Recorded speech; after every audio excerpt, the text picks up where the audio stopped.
Matapos ang ginanap na pasyam at selebrasyon ng Chinese New Year para kay Sir Deo Endrinel kahapon, ay lumabas naman ang isang video, kung saan ay makikita nga na magkasama din kahapon sa pasyam ni Sir Deo, sina Kim at Paolo Avellino.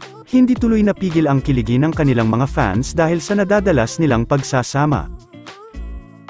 Samantala, top trending na rin at talagang pinag-uusapan, ang naging pasilip ng view para sa What's Wrong with Secretary Kim na mapapanood na sa susunod na buwan.